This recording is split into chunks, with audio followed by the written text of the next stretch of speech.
Good afternoon or good evening, depending on where you might be. My name is Kevin Michael Grace, and this is the KMG show for Wednesday, June the 30th, 2021. It was a remarkably prescient article that appeared in The Onion on April the 25th, 2001. That is to say, 20 years ago. And it is called Gay Pride Parade Sets Mainstream Acceptance of Gays Back 50 Years. Datelined West Hollywood, California. The mainstream acceptance of gays and lesbians, a hard-won civil rights victory gained through decades of struggle against prejudice and discrimination, was set back at least 50 years Saturday in the wake of the annual Los Angeles Gay Pride Parade.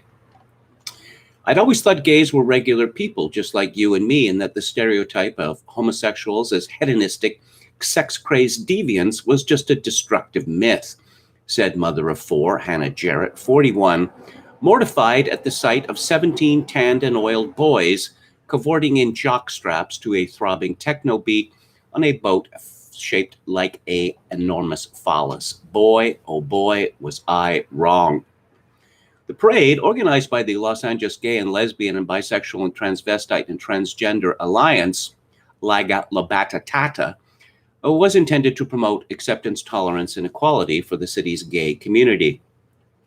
Just the opposite, however, was accomplished as the event confirmed the worst fears of thousands of non-gay spectators, cementing in their minds a debauched and distorted image of gay life straight out of the most virulent right-wing hate literature.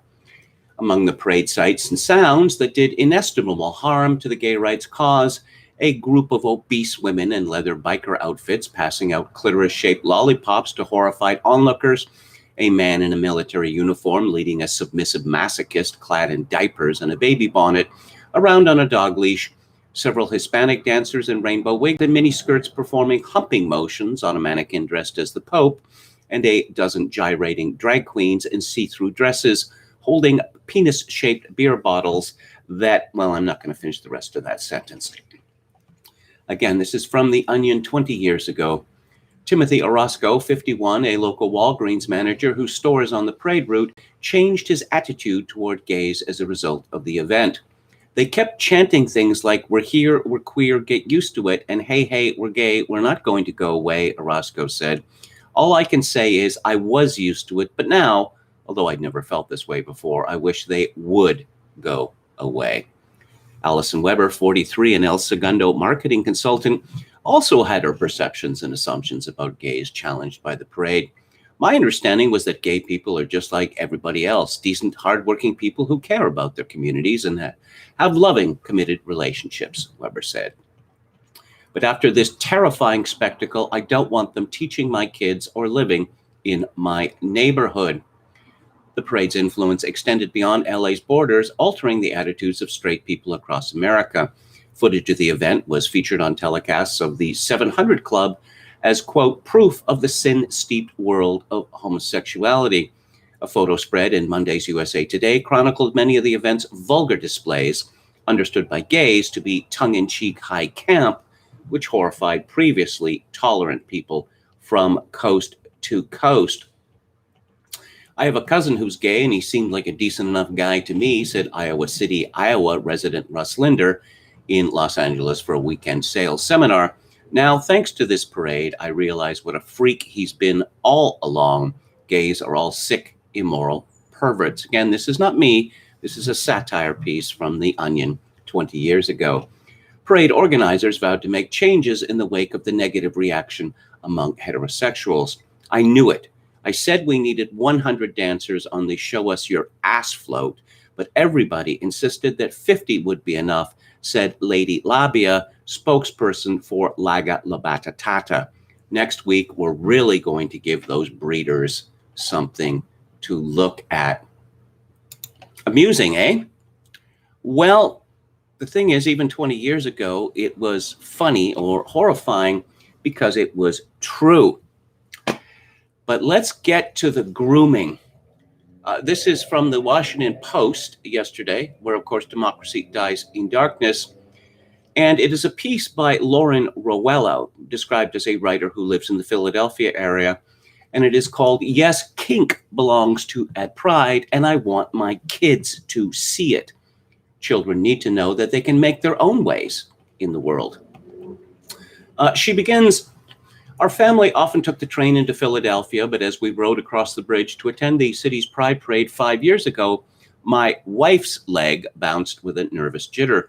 She squeezed my hand, worried that she might run into a colleague or be harassed by a stranger.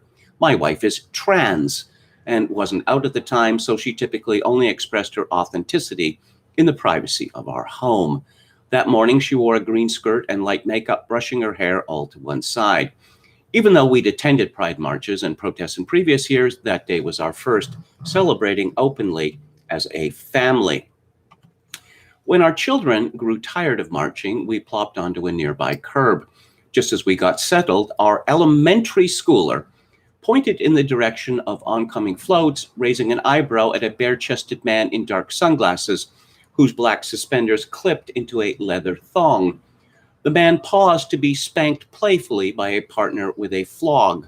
"What are they doing?" my curious kid asked as our toddler cheered them on.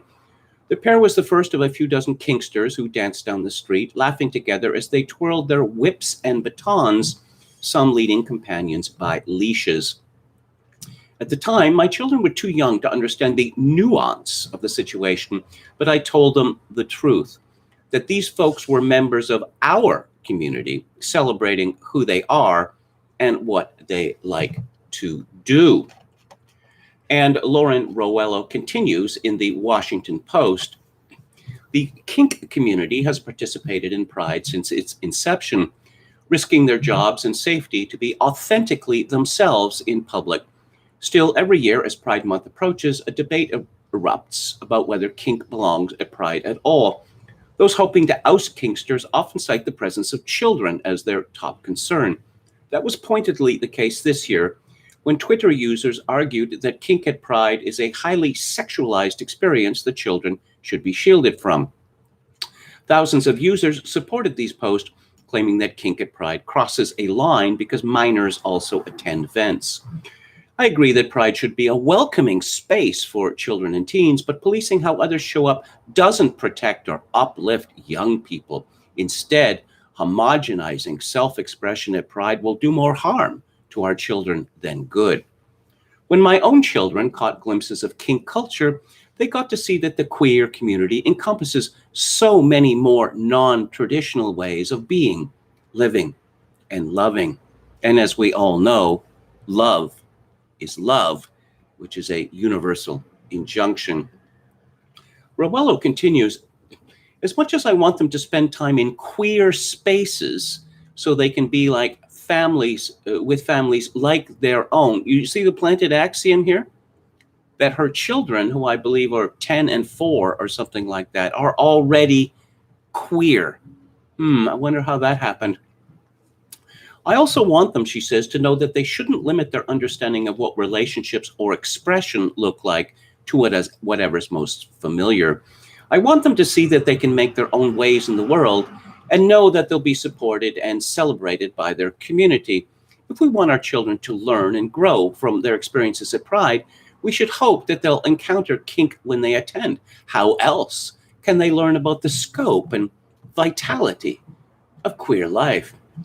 Anti-kink advocates tend to manipulate language about safety and privacy by asserting that attendees are non-consensually exposed to overt displays of sexuality.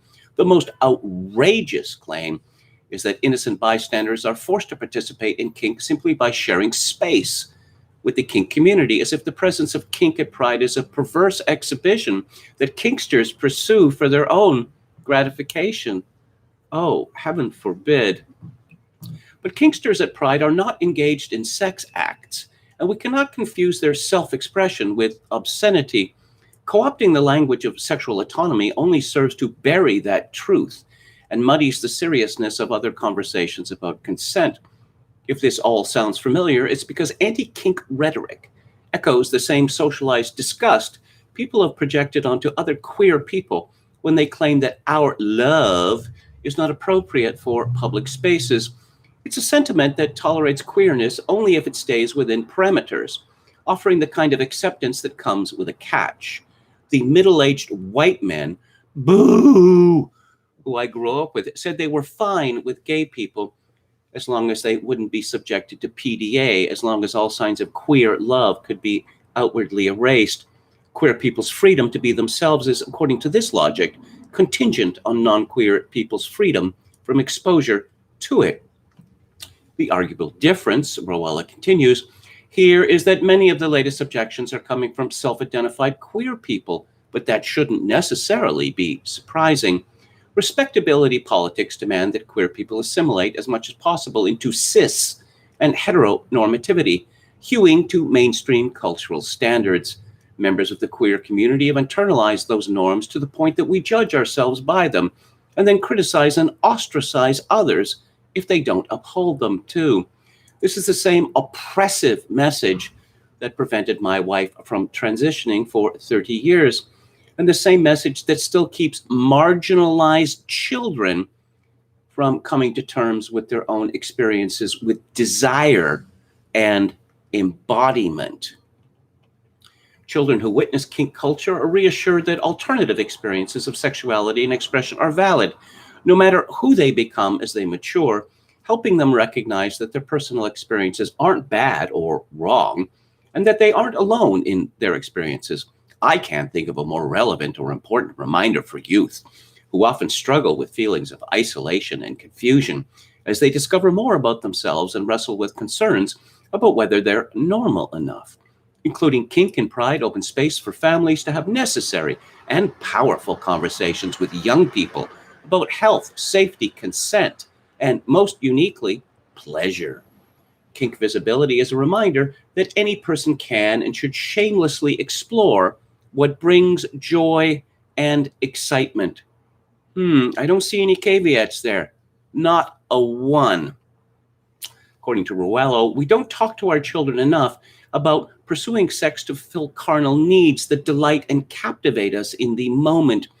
Sharing the language of kink culture with young people provides them with valuable information about safe sex practices, such as the importance of establishing boundaries, safe words, and signals, affirming the importance of planning and research and the need to seek and give enthusiastic consent.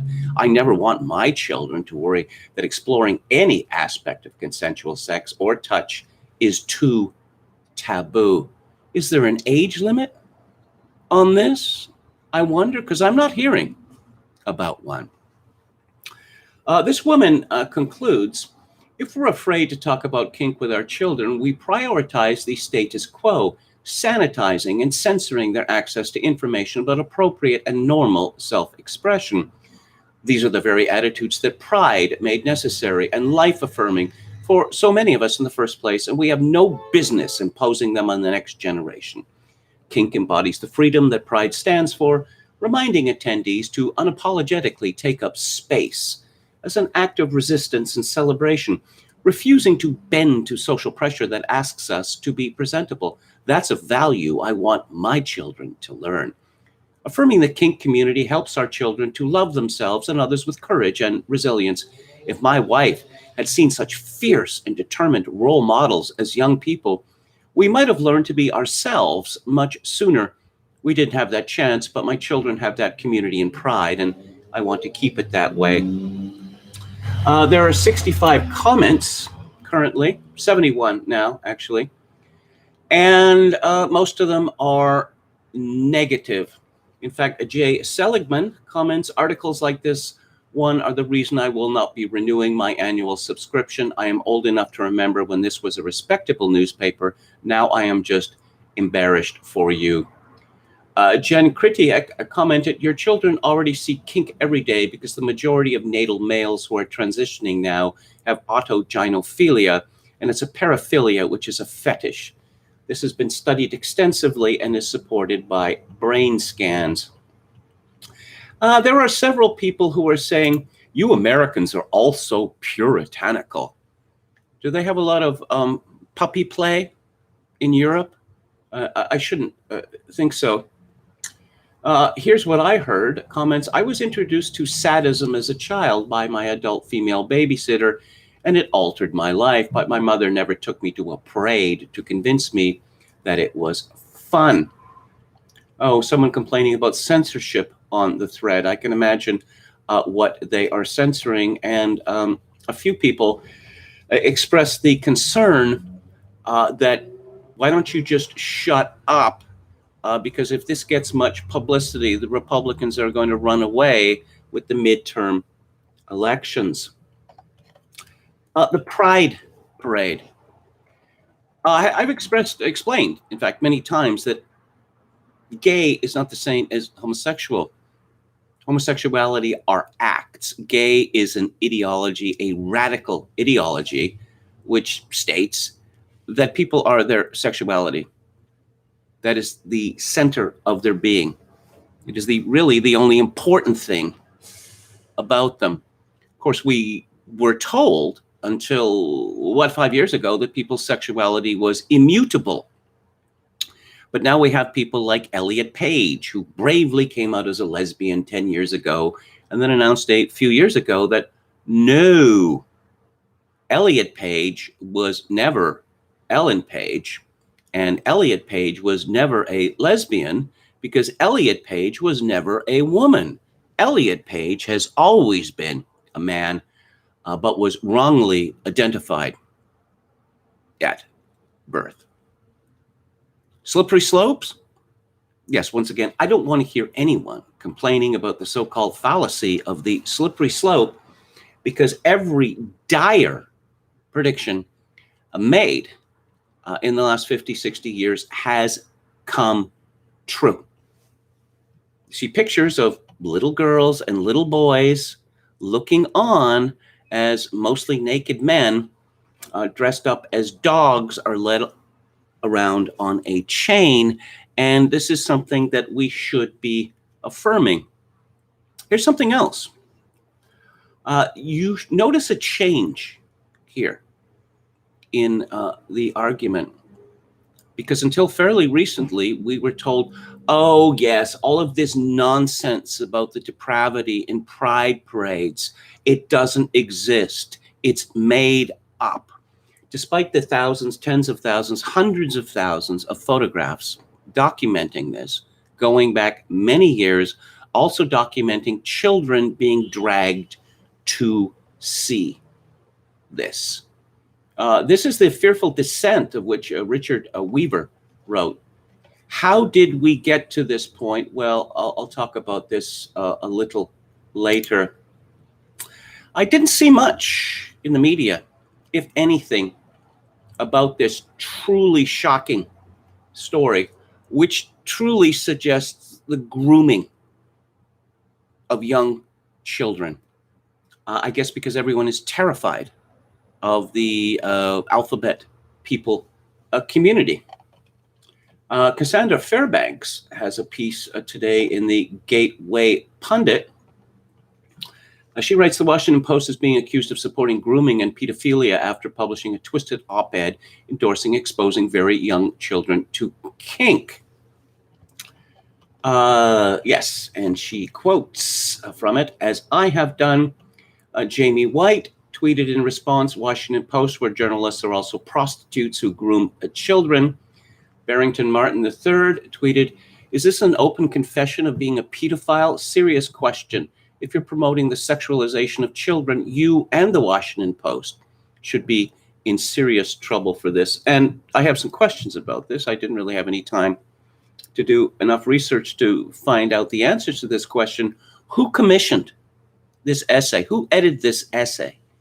Who at the Washington Post okayed the publication of this essay? Perhaps we will find out soon enough. So what do we know about this woman, Lauren Rowello? Well, she tells us a lot about herself on her own webpage, and I'm going to read from this. Lauren Rowello is interested in sharing stories of authenticity and resistance.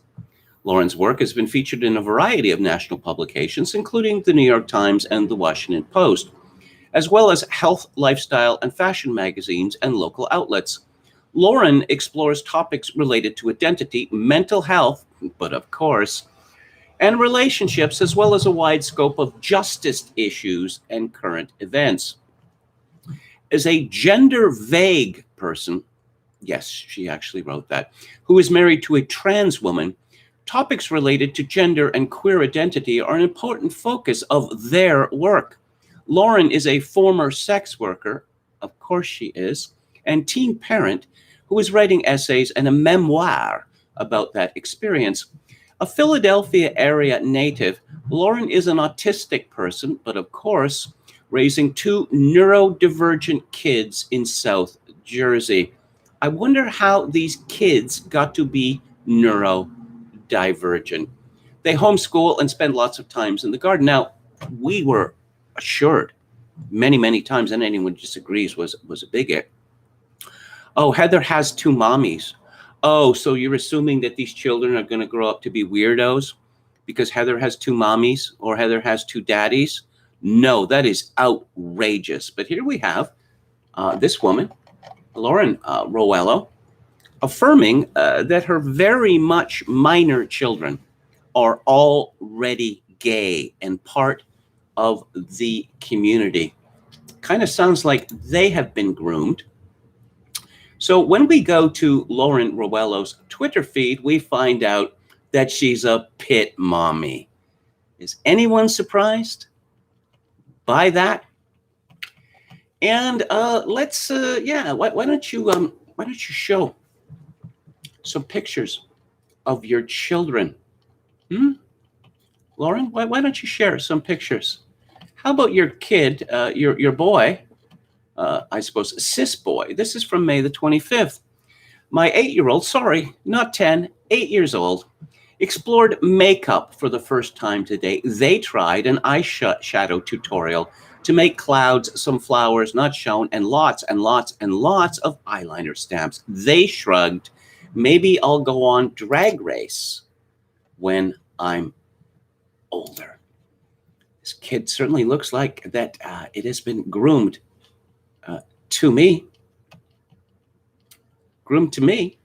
But the Washington Post is now celebrating this for Pride season. Oh, what else do we learn about Lauren Roello? This is from The Insider. I'm a mom who contracted the coronavirus in the epicenter of the U.S. outbreak. Here's what I wish I had done differently to prepare. When Lauren Roello developed a slight cough last month, she initially didn't think for a moment that it could be the coronavirus. Yeah, of course she had the coronavirus. But what's even worse, according to thecounter.org, COVID-19 robbed my sense of taste. As I became symptomatic, my taste buds stopped functioning and my interest in food started to wane. Yes, neurodivergence, another example.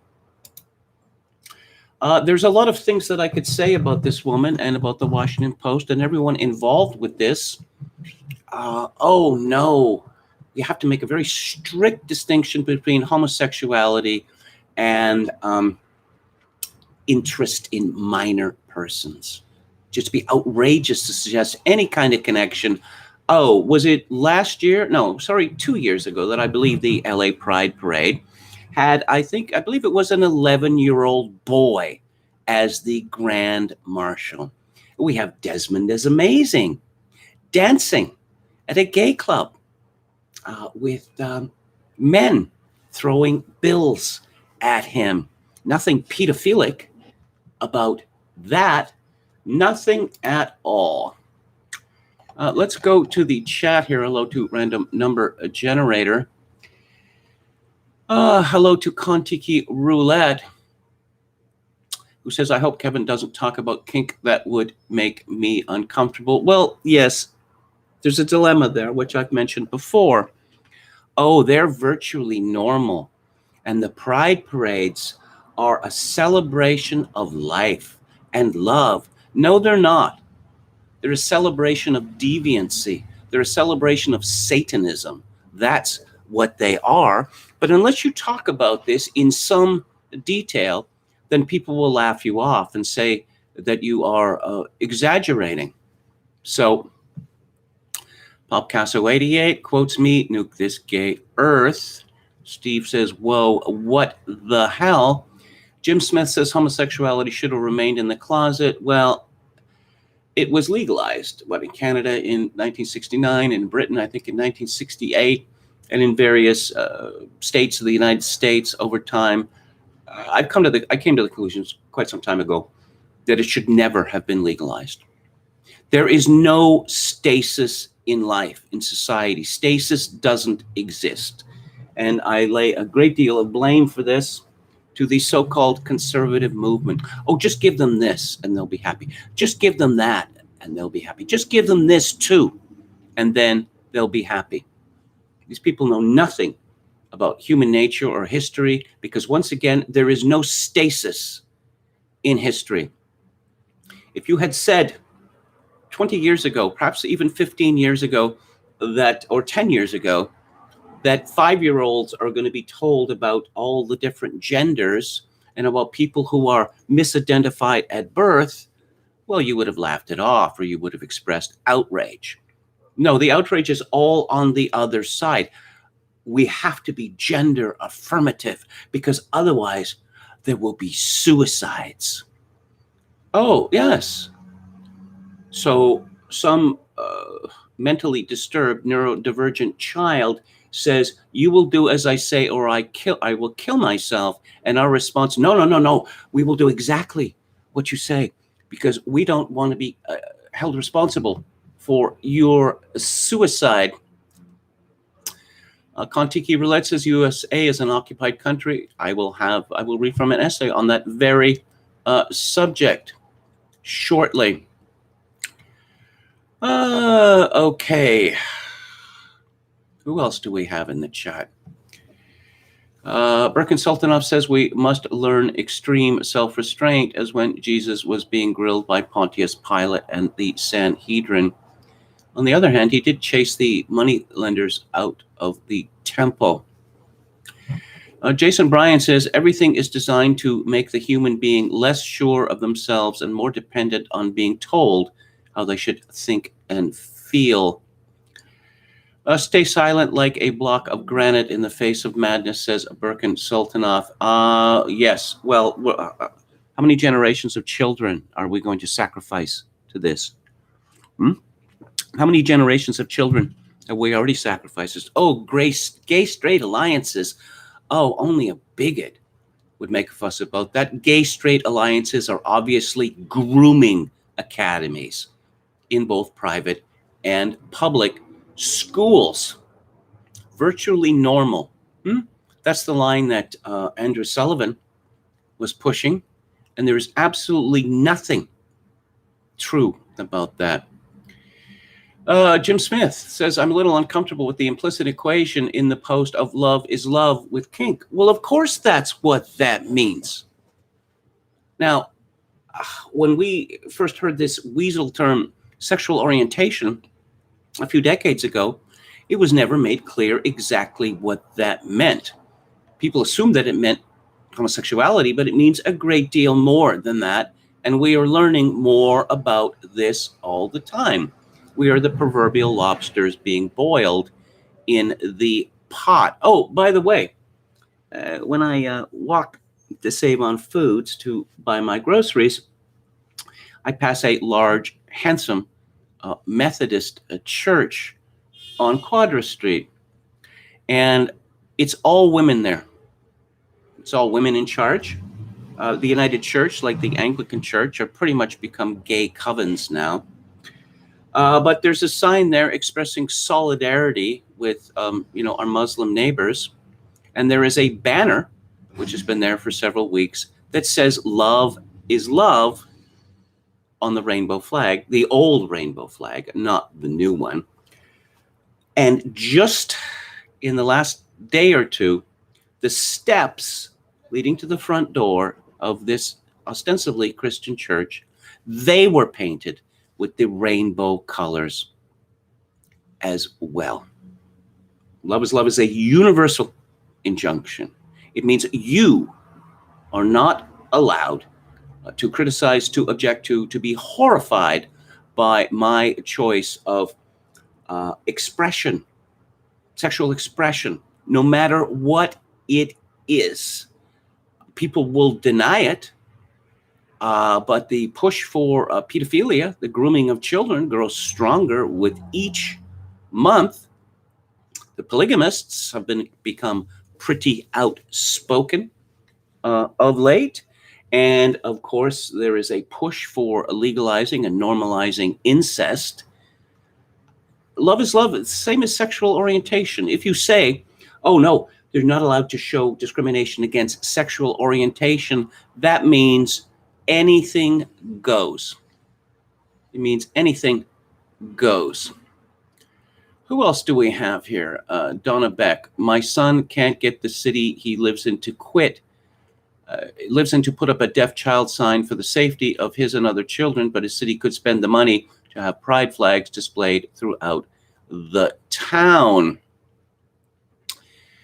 Chocokin 666 said when they said they just wanted to be left alone, they were lying. Well, no, so much of it is performative.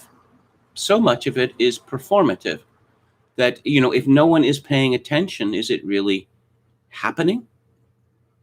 There was a debate when gay marriage actually became a serious subject, and I will remind you that up until the late 1990s, people who said the gays insisting upon legal marriage, oh, that's ridiculous. You're a preposterous person. We can't pay attention to you anymore. Well, there was a debate within the gay community about whether gay marriage was a good thing because we don't want to be boring, normal, straight people. We need our kink. We need to, raise our freak flag, as it were, in front of the world. And of course, if we start to get married like straights, then we're going to lose the perversity. Of course, that didn't happen because gay marriage is a joke. The old joke. I'll repeat it again. It's instructive. What does a lesbian bring on the second date? A U-Haul. What does a gay bring on the second date? What second date? As a Pierce Paul Reed character once said, you people are as promiscuous as cats. The dysgenics of this is making me vomit, says Birkin Sultanov. Anrun, Rumsfeld is dead. A known. Yes. He seemed like such a clever man during the Ford administration. So did Dick Cheney. And then, a generation later, they both seem to have suffered brain damage. The greatest finale to Pride Month is the release of Bill Cosby right on the very last day, says Oscar Toe. Disco was a way to make men dance like girls. True story, bro, says Don Willis. Mary Crow says, guy in Texas fighting in court. The mom is trying to change her boy. On Jesse Lee Peterson today said they are politically going to jail him. Yes, I've been familiar with this story for some time. Kontiki Roulette says, I don't think even Hitler defaced pavements, shops, and crosswalks. This is degeneracy, supremacy. Don Willis again, American culture has turned modern fathers into gay anxiety cases. Yes, I have more to say on this subject because it is in a certain way the most important subject there is, because this is nothing less than the destruction of our future. This is from Nick Boisvert at CBC News.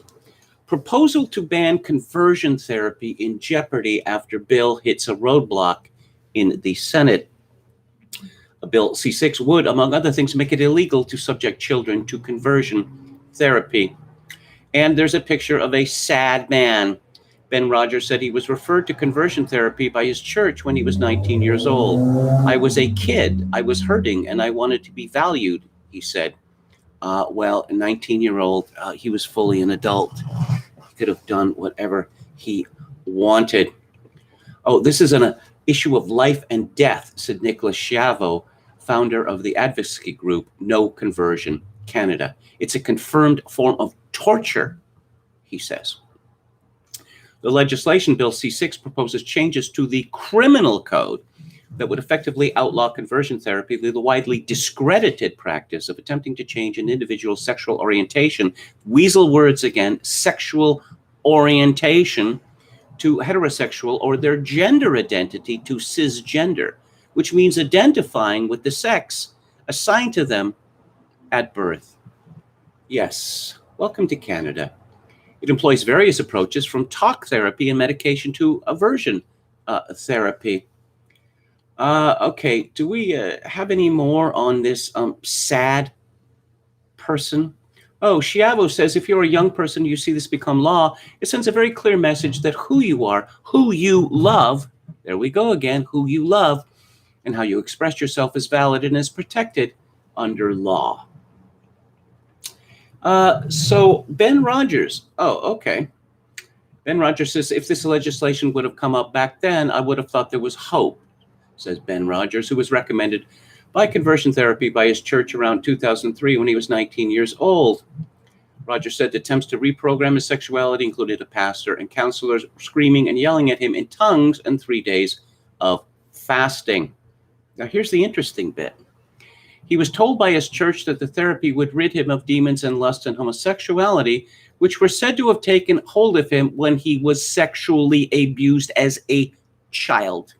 I once interviewed psychologist Joseph Nicolosi in California, who was one of the leading practitioners of conversion therapy in the United States.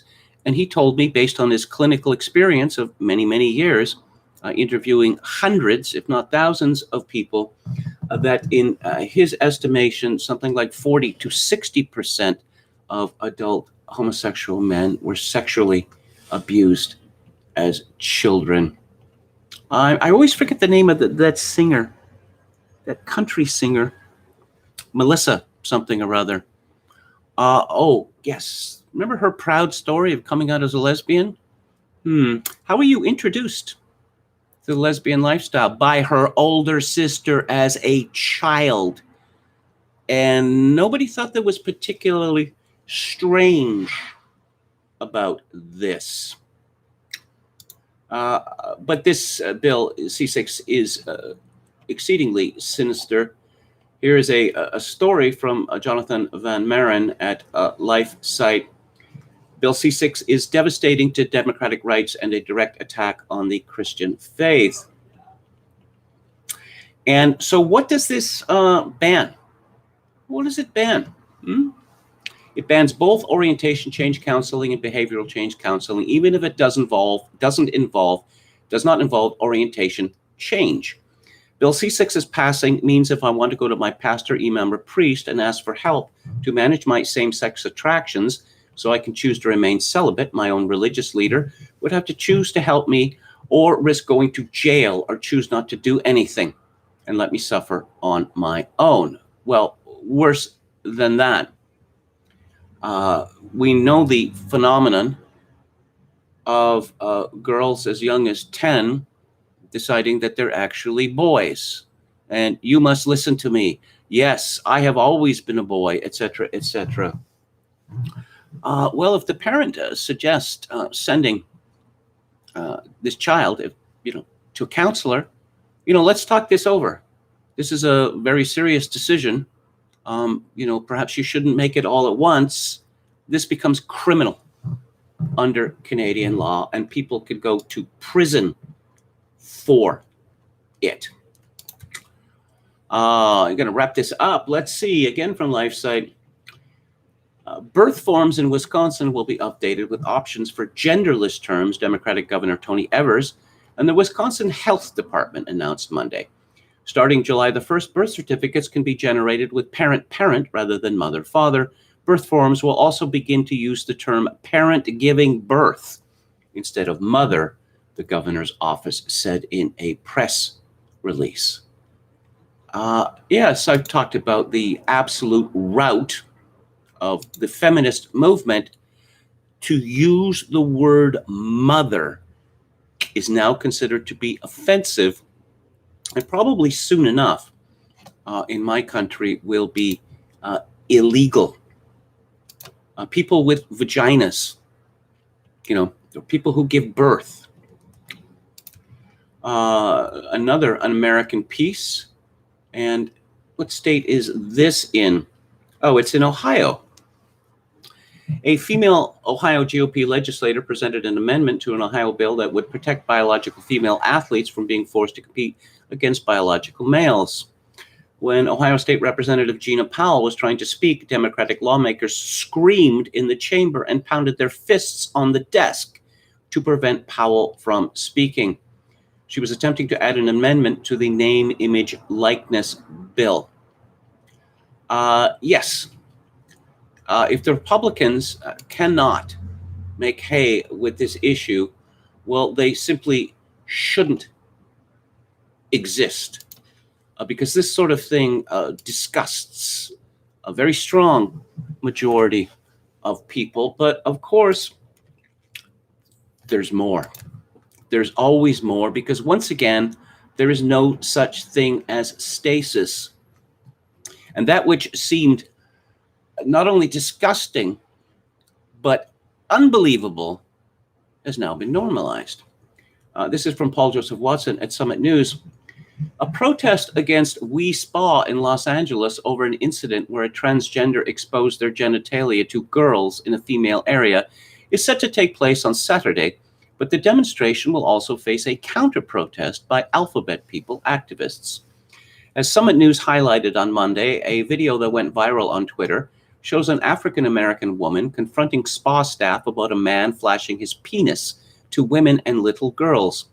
However, staffers dismiss the woman's complaint, asserting that the man was merely expressing his, wait for it, sexual orientation. While the woman received support from other customers, one man confronted her to basically accuse her of being transphobic.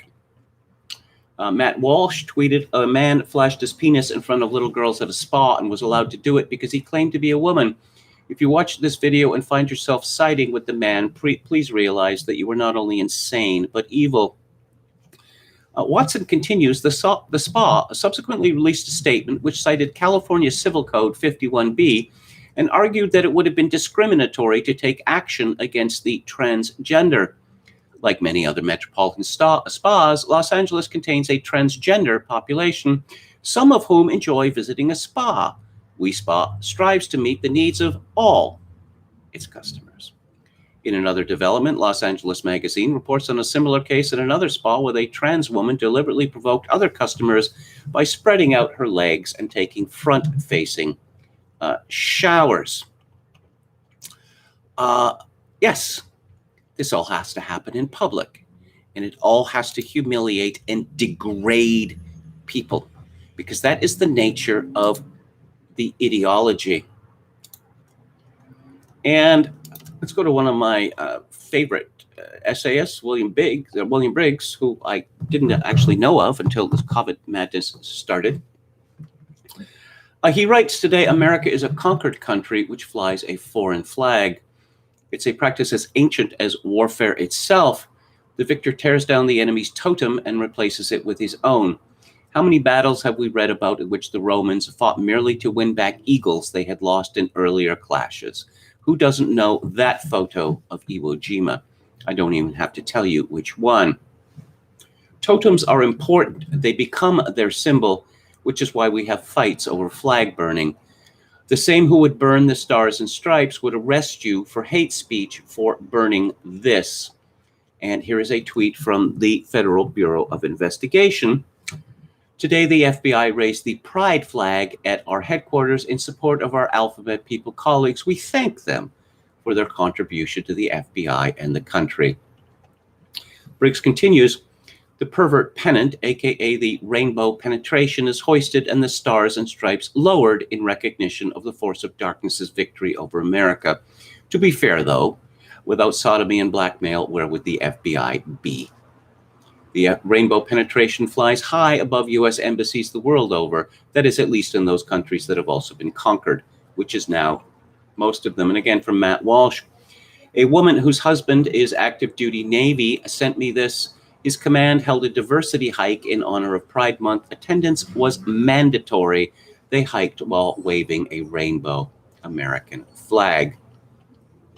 It's not only the USA that has been conquered, most of the West has been swept away. We all saw the Prime Minister of the Netherlands shed tears last week when he listened to another man tell of his struggles to tell the world how much he enjoys sodomy. The tears were not so much in happiness, but in anger at Hungary, which so far has refused to fly the rainbow penetration. Rutte was using his tears as a weapon. This makes good military sense, since it was tears that carried the day elsewhere. The effeminate have no weapon against them.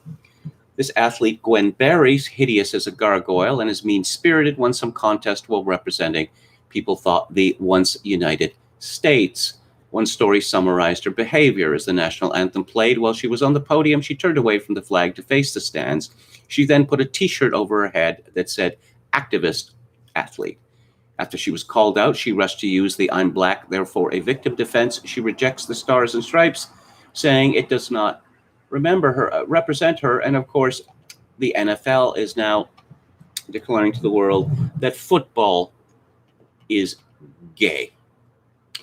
Overflowing prideful from the New York City Pride Parade tore down American flags from Washington Square vendors, demanding they fly the rainbow penetration instead. The mayhem erupted Sunday night as the rowdy revelers, fresh off Pride Parade celebrations earlier in the day, demanded Abdo Mansour replaces American flag with a pride flag, he recalled. They said, "Take that effing flag down. Why don't you put up my flag?" And they broke my American flag. I called the cops. They didn't want to come. The cops stayed right there. Briggs comments, "The cops only keep the law of the rulers and no other law." And of course, California has banned state travel or official state travel to numerous states, 17 now, I believe. In Victoria, well, I guess across Canada, the Canadian flag is flying at half-mast and presumably is going to fly at half-mast forever because anomalies were found in a place in British Columbia. No bodies were found, just anomalies in the ground. And later, it was discovered there's a graveyard with missing gravestones, which apparently is evidence of mass murder, which of course is nothing of the sort. But at Victoria City Hall, the pride flag, the new one, the penetration flag, is flying. Because of course it is, because Victoria is occupied as well. And in intersectionality news, now this is a pretty funny story. Much of what I've said this afternoon has been rather grim, but I'm sure we can all have a good laugh at this. This is from Alex Hall at Conservative US. A group of Minneapolis activists blocked Minneapolis Council member Andrea Jenkins' car from leaving a parking lot Sunday night until she agreed to 6 of their demands on video and in writing, including a call for Mayor Jacob Fry's resignation. A series of videos captured part of the incident at Loring Park, where a Taking Back Pride march ended Sunday. Marchers called for an end to police at Pride festivals, protection of Black trans people, and community control over the police. Jenkins, a biological male, who was the nation's first Black openly transgender person elected to public office, was sitting in the car's passenger seat when the enraged mob accosted her. After the Taking Back Pride march ended on Sunday, marchers called for an end to police pride festivals, etc., etc. Hooker, I don't know who that is, then read through a bullhorn a half dozen demands, some of which Jenkins has no control over, such as dropping charges against protesters and releasing more information on Winston Smith's police shooting death. After being pressed by Hooker and the crowd, eventually Jenkins said, unconvincingly, "Jacob Fry, resign." But Jenkins seemed most angered by a demand that she leave George Floyd Square alone, saying angrily, "Bring me some Chipotle, because I'm sitting here all effing night." Don't do my job. Is that what you've asked me to do? I was elected to represent the neighborhood. They literally held him hostage for 2 hours, and nobody did anything about it. And this is at conservative US, where you can find videos of, as I like to say, intersectionality. Don't you just love it? More, please. Because it's unstable. Because it's the war of all against all. So I have an update on a previous story, I guess from yesterday. This is from Warner Todd Houston at Breitbart. The U.S. Olympic hammer thrower who turned her back during the national anthem last weekend is sponsored by sportswear maker Puma and a key defund the police group called Color of Change. Indeed, the far-left group was instrumental in securing Puma's sponsorship for Olympic competitor Gwen Berry, Fox News reported. Color of Change is a stark supporter of defunding American police departments. Fox said policing is a violent institution that must end. We imagine a country where there is enough money to educate our children, care for our sick, and feed those who are financially unstable. Defunding the police allows for this vision, Color of Change President Rashad Robinson said in June.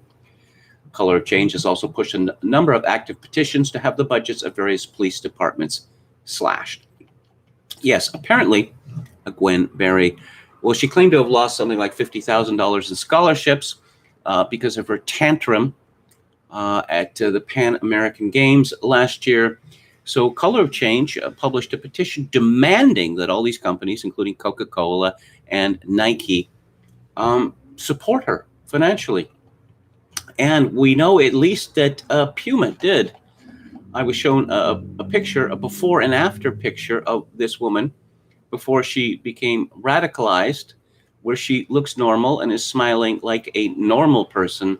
And this was compared to what she looks like now, particularly this very strange thing where she is wearing red and black lipstick, where it looks like her lips have been split down the middle, like this. I could point out that red and black aren't Nazi colors, but I'm sure that's, just accidental. Doesn't really signify anything. What's going on in the chat? Ford spamming New York NYT BS and telling me 2020 election wasn't a fraud. Okay, you know the position of this live stream. I mean, it's imposed upon me, but Joseph Robinette Biden Jr. Won the November 6th election fair and square, and to state otherwise is disinformation and a conspiracy theory. Steve says that people who hate the police the most also need the police the most because they can't control themselves. Polygons says these people can only exist and operate with the state's enforcers, the police, complying. Please defund them.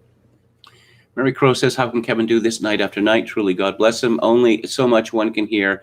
Going to say the Jesus prayer, a great weapon against this craziness. God bless all. Well, thank you. Thank you. As I say, I don't mean to be prurient. I only say these things because it's important. We're losing our children. We've already lost, at least a generation. And it's only getting worse. Hello to Ultra Testosterone. Red and black go well together, but I still prefer orange and black, says Anne Run. And Contra Coup says, would KMG be forced to agree with the residential school story if they claim they were? Yeah, I'm not gonna read the end of that. Although I did mention last week that a leading member of the Holocaust industry in Canada last week compared what the few hundred cases at best that have been discovered most recently at these residential schools, or if you want to go with what the Truth and Reconciliation Committee said, something like 4,200, compared this to the Holocaust, which is against international law, by the way. It is considered to be minimizing the Holocaust, which is considered formally to be a form of Holocaust denial. I would like to see that fellow get into serious difficulty. because as others have pointed out, apparently every country needs its own Holocaust now. And it is now simply taken for granted, a planted axiom in the news story, that any child who died while attending a residential school was murdered. And of course, there is no evidence for this whatsoever. But on that subject, because tomorrow is Canada Day, well, it's been canceled in my city of Victoria and in my former city of Vancouver and many other cities across Canada. This just in from Post-Millennial. 182 human remains found in unmarked graves at site of former BC residential school. This is by Hannah Nightingale.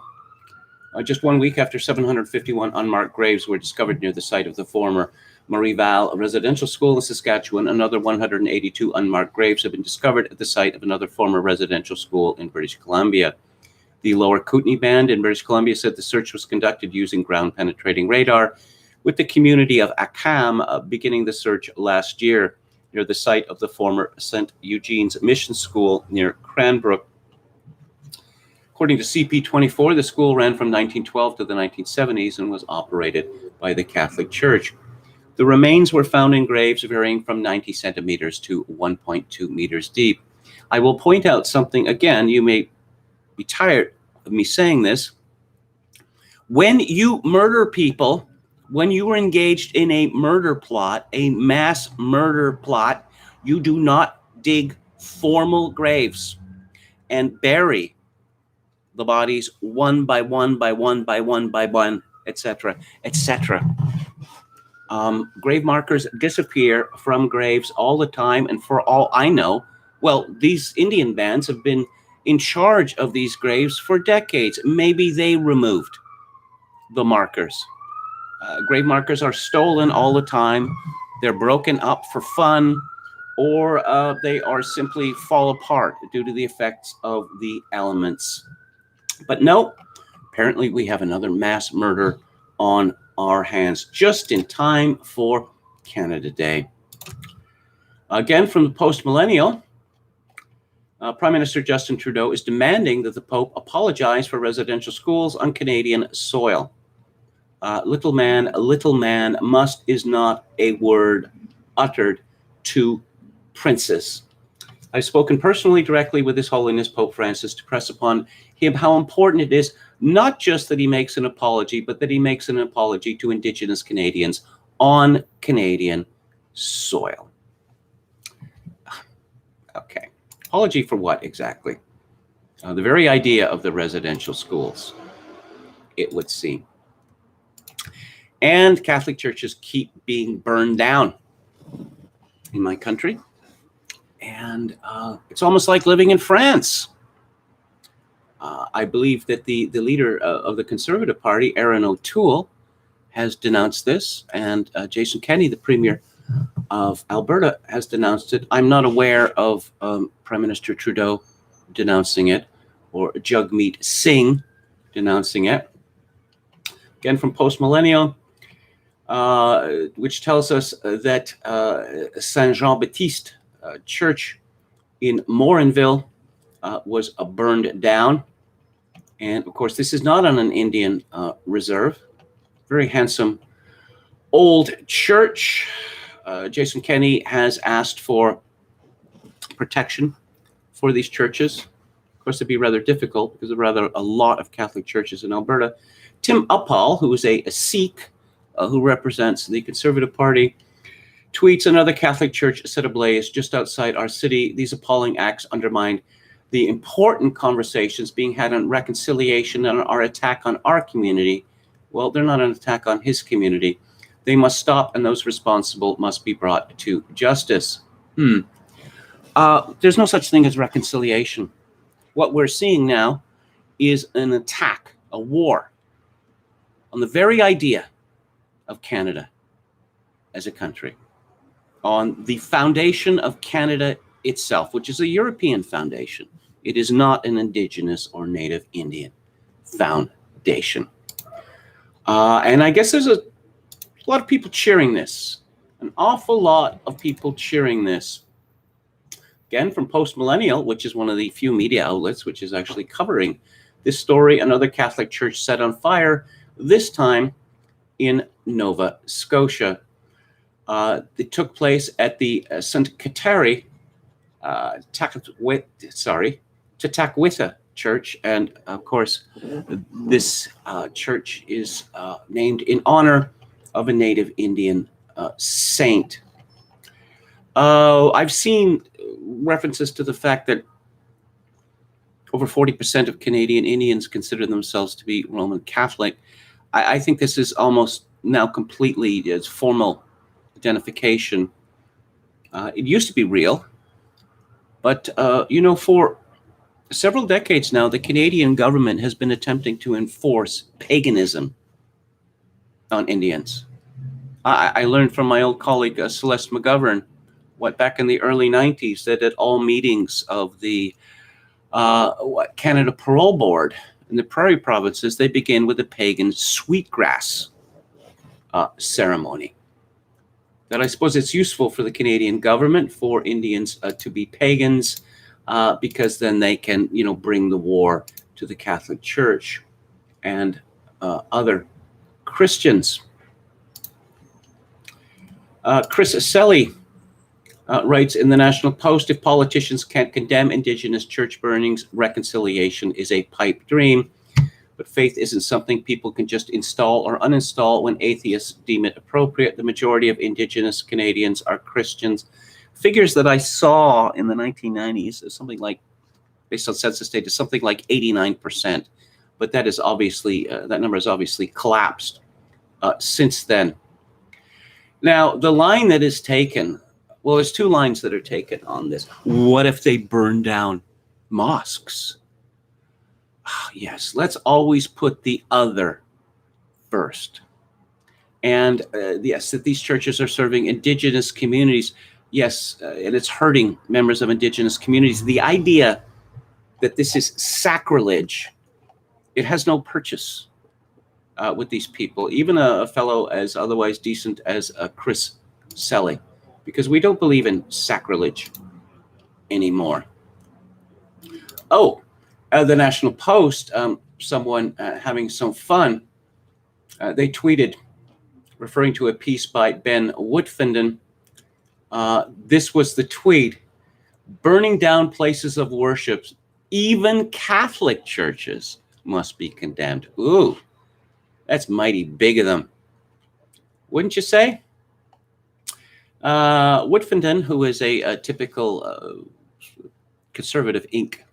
fellow in Canada, the subhead reads, what makes these fires even worse in some ways is that the people most hurt are Indigenous Canadians and Indigenous Catholics, especially. Again, sacrilege, no purchase there whatsoever. And, okay, yes, I mentioned this yesterday, a similar argument. This is very important. This is by Matthew Lau in the Financial Post. The trouble with land acknowledgments, there are very good reasons for rejecting the land acknowledgments on the basis that they are simply wrong. When someone tells me that I'm occupying the unceded land belonging to this, that, or other group of Indigenous people, I confess the information quickly recedes from my memory. Many other Canadians have likely experienced something familiar. Despite the prevalence of Indigenous land acknowledgements these days, most people probably cannot say whose land they are allegedly occupying. According to a recent poll, only 25% of Canadians believe they live on unceded Indigenous territory. That number is high enough to be terrifying.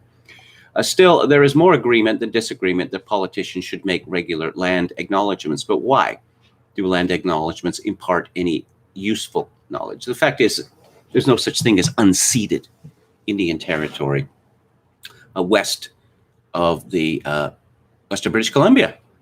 And native land claims were simply extinguished in 1867, which was the verdict after exhaustive hearings, including Indian oral history of the BC Supreme Court. But then the government changed and the NDP came into power, And when it went to the Supreme Court of Canada, the government of BC decided to throw the case, with the result that initially there's no certainty of land title in British Columbia, and now that this unceded nonsense has become mainstream, and after a series of utterly unconstitutional court verdicts, there's nothing in our Constitution that can either from 1867 or from 1982 that can support this belief that Indians have some sort of consultative rights over everything that happens in this country. It's simply not true, but eventually someone's going to start handing over the territory because, well, you said that it's Indian territory. You agreed. Some decades ago, for reasons that I can't remember, some flimsy pretext, the exceedingly valuable Park Royal Shopping Center in West Vancouver and the Lionsgate Bridge was handed over to a local Indian band. And I suppose we're going to see more and more and more of this.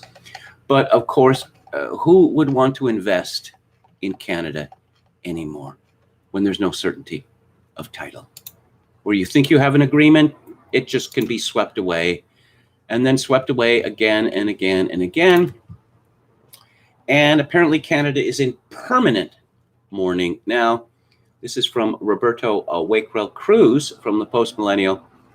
Justin Trudeau announced on Twitter Wednesday morning that the flag on the Peace Tower in Ottawa will remain at half-mast on Canada Day. So I predicted some years ago that soon enough Justin Trudeau would apologize for the existence of Canada itself, and he's pretty much there. Trudeau said the decision comes as people across the country continue to honor the Indigenous children whose lives were taken far too soon, and as Canada reflects on the tragedy of residential schools. Yes, it's been weeks now that the flags have been flying at half-mast. And is it ever going to end? A typically inane story by Aaron Wary of the CBC. Is Canada Day set for another brawl over cancel culture? Given the atrocities this country has been forced to confront over the past month, there is no evidence of any atrocities whatsoever, but this is the CBC. Canada Day, normally a moment for celebration, was always going to be difficult to frame this year. Well, this is one of the things that happens when you hollow out your national symbols, your national commemorations. Canada Day was called Dominion Day. Dominion Day has a specific meaning rooted in our history. In the beginning of Canada as an independent country, and that was thought to be too colonial. Canada Day has meant nothing for decades, and now that it is being banned, why should anyone be surprised? According to Wary, in recent comments, Conservative leader Erin O'Toole seems to be angling for a political fight over the national holiday. As someone who served Canada and will soon ask for the trust to lead this country, I can't stay silent when people want to cancel Canada Day, O'Toole said in a televised address to Conservative MPs. I'm very proud to be Canadian, and I know most people are as well. Wary says Canada Day has not been canceled, nor has there been any serious public discussion about doing so, you shameless liar. There has been endless public discussion on the CBC and in every conceivable media outlet about canceling Canada Day and celebrations of civic celebrations of Canada Day have been canceled in Victoria, Vancouver, and a dozen, 10, 20, 30 other cities in Canada. They're just shameless liars. O'Toole seems to want to speak to an audience uncomfortable with the current discourse about Canada's failings and to use the occasion to assert his own patriotism and question the patriotism of Prime Minister Justin Trudeau. Yes? And what's your point?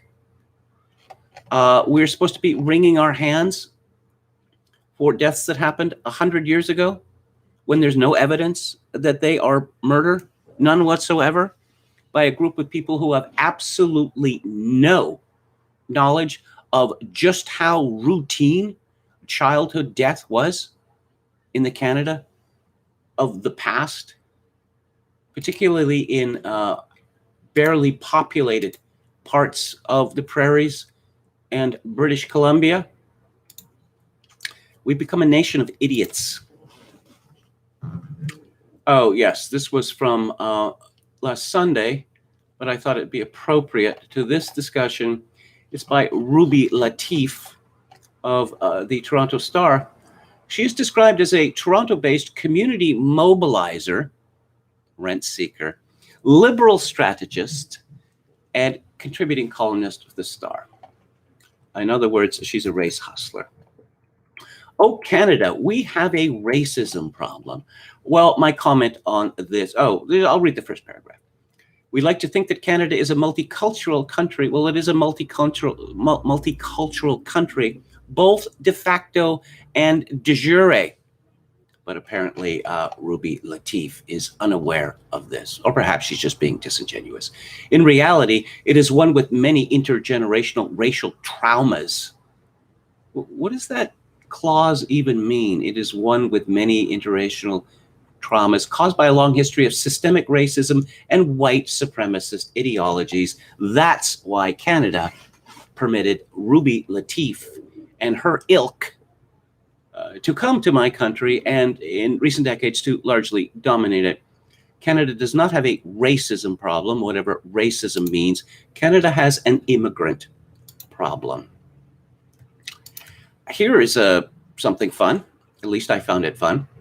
I was talking to a friend on DM a few days ago about the very curious institution of the Canadian Museum for Human Rights, or the Scold in the Cold, as I like to call it.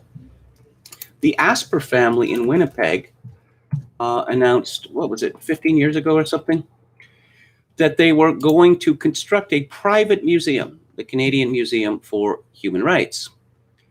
And it was established in 2008 through the enactment of Bill C-42, an amendment of the Museums Act in Canada. It was a private museum that became a public museum. It is located in a hideous postmodern structure. And no one wants to, it looks like one of those German helmets from the First World War, you know, with the spike in the middle. That's what it looks like. And it's a bunch of maundering about human rights, failures, whatever. The Asper family was very, very politically powerful in Canada because of its media empire, TV stations, newspapers, radio stations. And the story goes that Lawrence Martin of the Ottawa Citizen was fired from that newspaper because of his persistent criticisms of the Jean Chrétien government. And this was at the behest of no less than the late Izzy Asper. So, quid pro quo. It turns out that this museum gets federalized, first under Jean Chrétien and then under Stephen Harper. And the only reason that this museum is still in business is because unfortunate, hapless school children are bused to the place and forced to undergo the experience. But nevertheless, this is from Austin Grabish at CBC. Black men stereotyped as dangerous, predatory at Canadian Museum for Human Rights report says. The report, written by lawyer Laurel Harris, who has expertise in women's and Black studies and mediation, paints a troubling picture of what employees say it's like inside the museum. There is a pattern of gendered racism being perpetuated against racialized men within the museum and against Black men in particular, taking the form of sexualizing and fetishizing of Black men and the stereotyping of Black men as dangerous and predatory. I wonder how many Black men that they have working at this museum. We've had similar things with the Canadian Human Rights Tribunal and with the Governor General's office. It's because institutions like these, which are based on the idea that racism, whatever that means, can be, eliminated. They tend to attract, how shall I put this, neurodivergent people who are obsessed with race and sexuality. Let's have a look at the chat. Don Willis said, I had to express my displeasure with younger members of the firm today. They wanted to be more inclusive in our industry, try to educate junior partners, especially minorities. I said, no. Someone asks, are you still employed, Don? Hearsay is enough now, says Dan. How is that not kidnapping, unlawful detention, says Steve. Well, it is kidnapping, unlawful detention. But do the police want to get into some sort of dispute between BLM people and a black trans counselor? I don't think so. I don't think so. Who else do we have in the chat? Claire Caw says, I rather despise Luke, presumably that's Luke Ford, for being all over the place. I don't know what exactly. Okay. Okay. Oh, I think Luke's all over the place to avoid getting pigeonholed as an extremist, says Birkin Sultanov. I suppose I could be characterized as extremist because I don't believe in the sexual mutilation of children. I don't believe that women can become men and vice versa. That I think that it is wicked in the extreme to expose children as young as, 4 years old to acts of sexual depravity. I could go on. Luke is defending Capitol Police against protesters and claiming election wasn't, etc., says Ultra Testosterone. Well, if you're on YouTube, but he's not on YouTube anymore, is he? You have to do a certain amount of groveling with regard to November the 6th. Luke is monetized, says our valiant moderator Chad Chadson. Thank you for your valiant service. So go Delta variant. It's the only thing that can keep the panic alive. Keep panic alive. This is from Peter Sullivan at The Hill. CDC Director Rochelle Walensky said Wednesday that fully vaccinated people are safe from the current variants and do not need to wear masks, doubling down on CDC guidance as some others call for a return to mask wearing.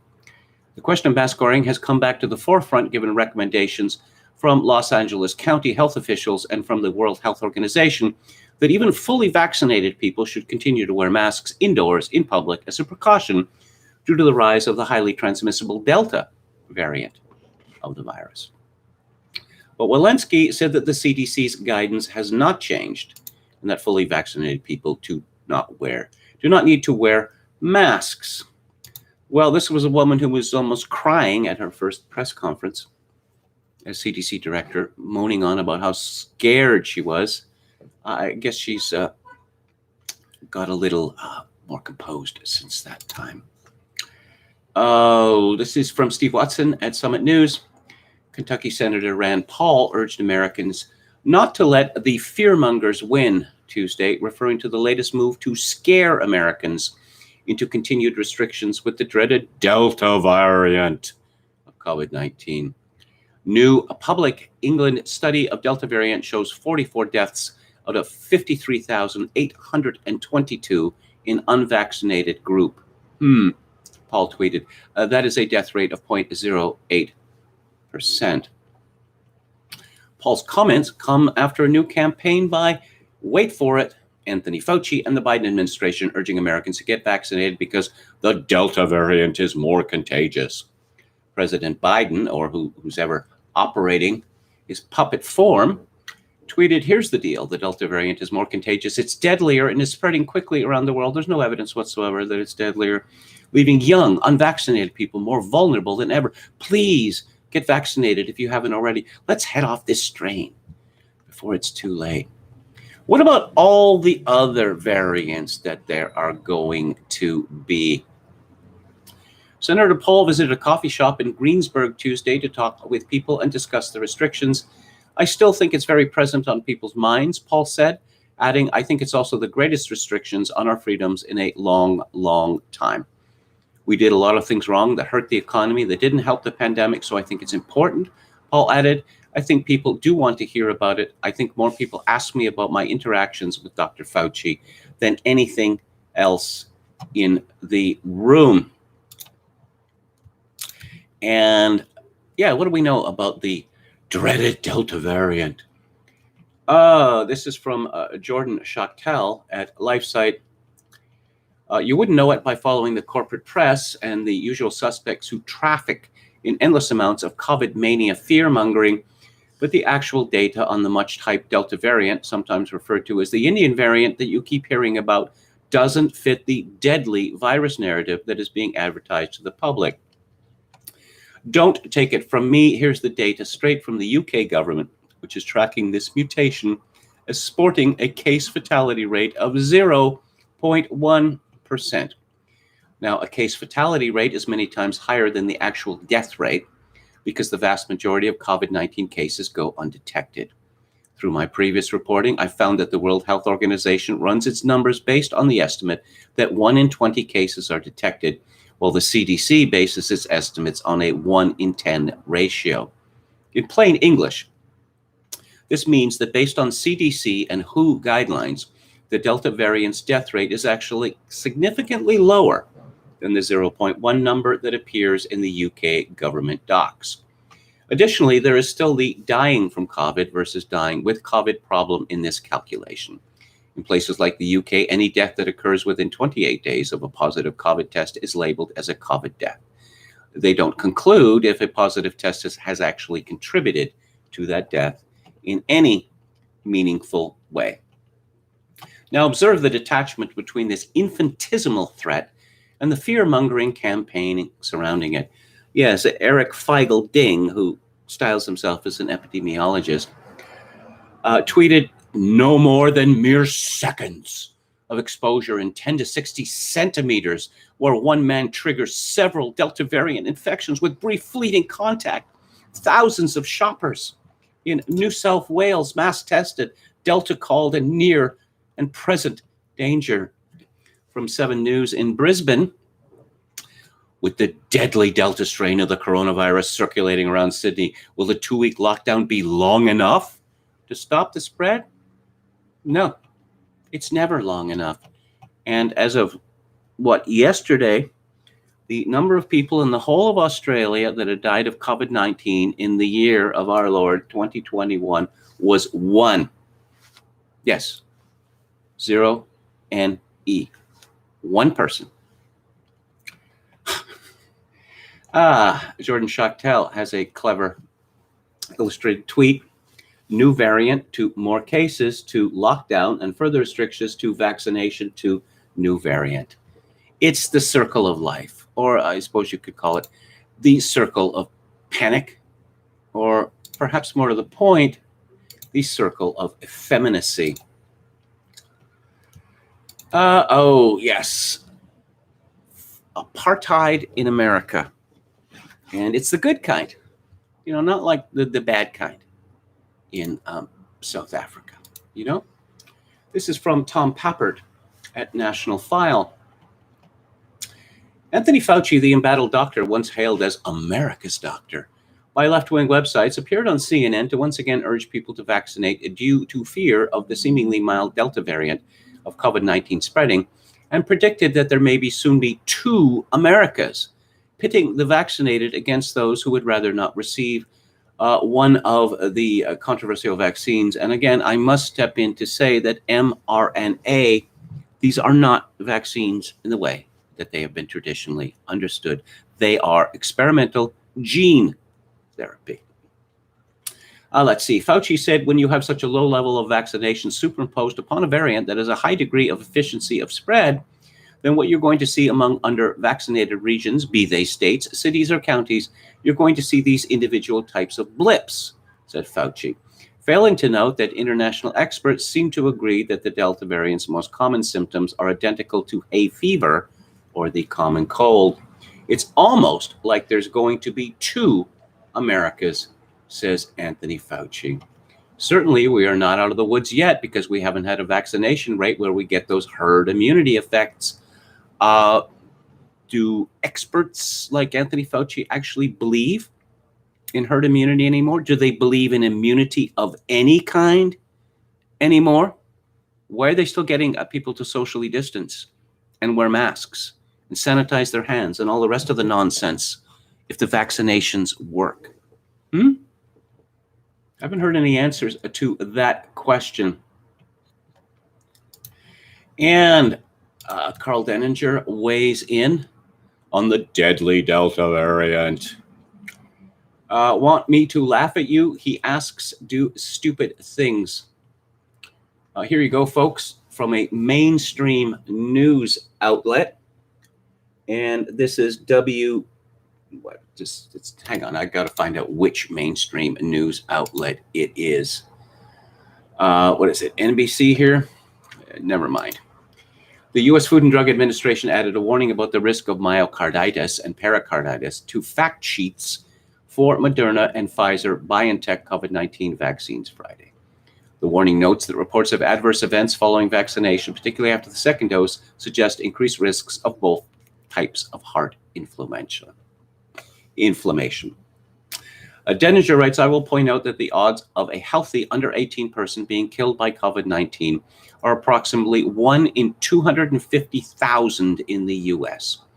Only a small percentage of the total 150 million or so vaccinated, note that most are two-dose, so the 300 million number is an attempt to cut the actual risk in half, are in kids thus far, perhaps 15 million or so.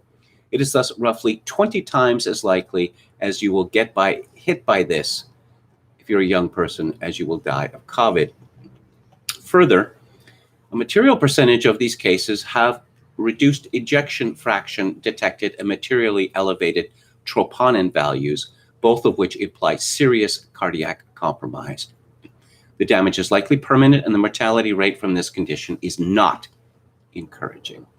Clearly, for an underlying disease that is almost never fatal in healthy people under 30, that's a bad bargain. But patients are recovering quickly, Dr. Matthew Oster, a pediatric cardiologist, told the advisors. Denninger comments, that's an assumption made without evidence. Yes, they may be clinically recovering, but we have no idea what the longer-term impact of that condition is. Statistically, a significant percentage of such young persons who get hit by this all-cause wind up needing a heart transplant within 5 years. If there is no heart available, then you die. And if there is, you're on anti-rejection drugs, which wildly increase your risk from other infections for the rest of your life, all at hideous and permanent recurring cost, which will be yours to pay. Never mind the cost of the original hospitalization and treatment. Yes, the shot is free, but the treatment for myocarditis is not. You get to eat that.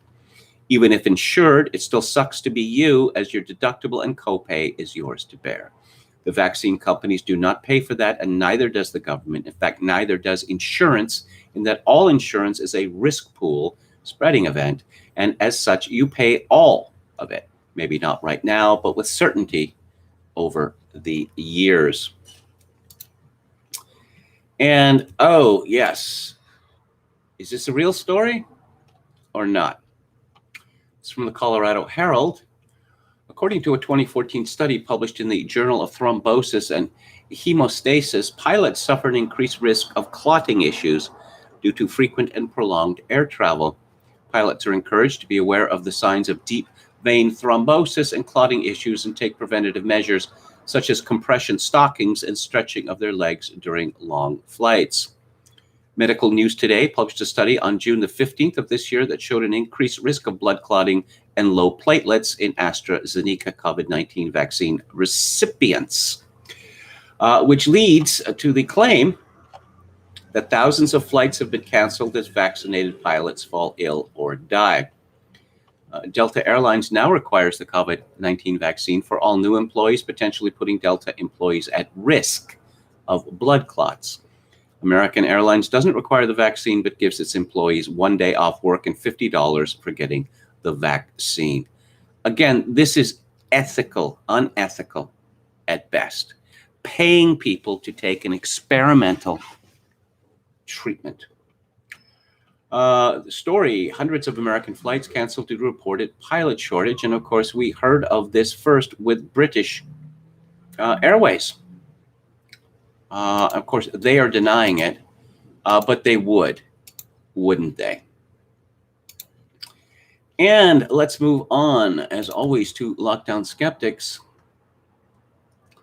Why lockdown doesn't work, the surprising fact that having your frequency of exposure barely cuts your infection risk.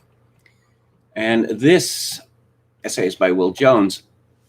A common criticism of lockdown skeptics who draw attention to the copious data that restrictions in social distancing make little or no difference to infection rates is that we are denying germ theory, by which is meant that we are denying the fact that viruses are transmitted from sick people to those they come into contact with, and hence that reducing those contacts will significantly reduce the infection rate.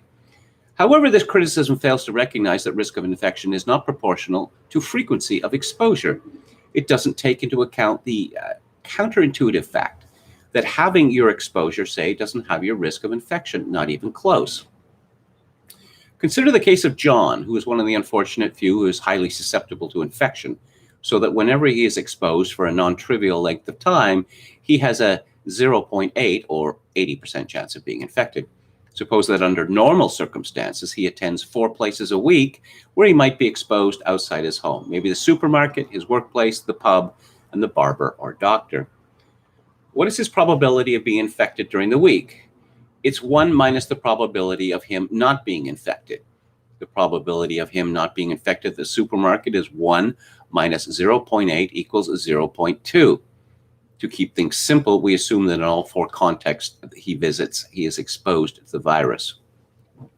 Then the probability of him also not being infected at the pub is 0.2 times 0.2 equals 0.04. Then add in 2 more contexts where he has to risk infection. So times 0.2 twice more, and you get the answer, 99.8% risk of infection. In other words, John's chances of getting through the week when attending 4 places of exposure without being infected is almost nil. Now, suppose that due to restrictions, John halves the number of places he goes where he's exposed, dropping the pub and workplace maybe, but still going to the supermarket and the doctor or barber. So he halves his risk of infection, right? Wrong. That's not how risk works when the event is a binary one, getting infected or not, that you are trying to avoid. That's because you only have to get infected once to lose, but you have to avoid it every time to win. John's probability of being infected during the week is now 1 minus 0.2 times 0.2 equals 0.096. So having his amount of exposure during the week reduced his risk of infection from 99.8% to 96%, i.e., it just made it slightly less certain. And there is a roundup regarding vaccine safety. England fans told not to travel to Rome for quarter-final match. School bubbles could be scrapped on July the 19th, says Gavin Williamson. So English school children are going to be going to school in July. I suppose, well, they're playing NHL hockey in July this year, so I suppose anything is possible. A new direct democracy initiative for those fed up with two-faced politicians. Fertility rate in England and Wales could be lowest ever recorded in 2021. Well, I predicted when we learned the contraindications for these viruses and the risk of miscarriage, I predicted this lower fertility rate. Apparently we know there's been an enormous increase in miscarriages. And I also predicted that there would be likely more abortions and greater use of the so-called morning after pill, because women don't like to have miscarriages. UK economy shrunk more than previously thought in first quarter thanks to a third lockdown. And is any of this money ever going to be paid back? No, of course it isn't.